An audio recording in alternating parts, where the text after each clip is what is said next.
তাজ হিসেবে চট্টগ্রামে আমরা অধিকাংশ সুন্নি যারা আছে আমরা প্রত্যেকে জামিয়াকে একটা মুরব্বী হিসেবে মানি কিনা, কারণ জামিয়া আমাদেরকে বলে না মুরব্বী হিসেবে মানো, কারণ ঈমান আকীদা সুন্নিয়ত ভিত্তিক যথাযথ ধরে রাখতে চাইলে এইখানে আমরা যতজন এসেছে যে তিনজন বসতেছি, তিনজনের মধ্যে ওনার আমাদের প্রধান বক্তার হিসেব আমার জানা নাই, হয়তোবা উনি যেহেতু সুন্নি উনিও সুন্নি কোন একটা প্রতিষ্ঠানের মানুষ, আমরা দুইজনেই হলাম জামিয়া আহমদিয়া সুন্নিয়া আলিয়ার ফসল। সুবহানাল্লাহ। ওই জন্য আমরা যা ঈমান আকীদার ইলম অর্জন করেছি এই ইলমগুলো অর্জন করেছে জামিয়ার মারফতে। সুবহানাল্লাহ।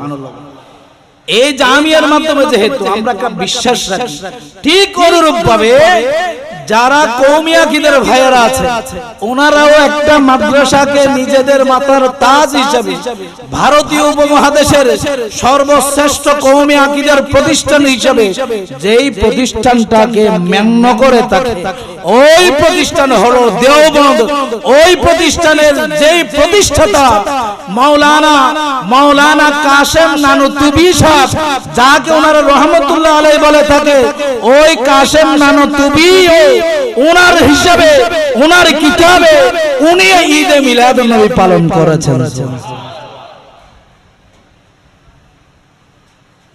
কথা এক। দ্বিতীয় শর্ত, আমাদের ভাইয়েরা আরেকটা সম্প্রদায় আমাদের সাথে বিরোধিতা করা হয়তো বা বুঝে না, আল্লাহ তাআলা বুঝার তৌফিক দান করুন প্রত্যেককে বলেন। দ্বিতীয় সম্প্রদায় হলো জামাত ইসলাম বাংলাদেশ আছে কিনা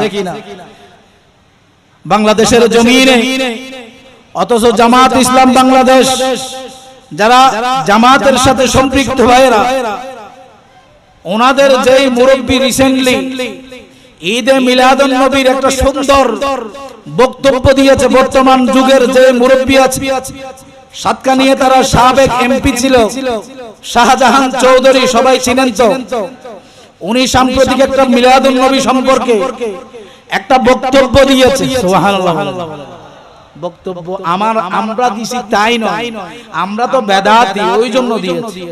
তাদের মুরব্বী বর্তমানের মুরব্বী, কখনকার মুরব্বী বললাম, বর্তমানের যেই মুরব্বী আছে ওই মুরব্বী মিলাদুন নবীর গুরুত্ব সম্পর্কে আমি হুজুর হয়েও এত সুন্দর বক্তব্য দিতে আলহামদুলিল্লাহ বলেন। শুধু তাই নয়, জামাত ইসলামের ভাইয়েরা 12 রবিউল আউয়ালের দিন আমরা ঈদে মিলাদুন নবী সাল্লাল্লাহু আলাইহি ওয়াসাল্লামের আনন্দ জুলুস বের করেছি, ঠিক আছে কিনা?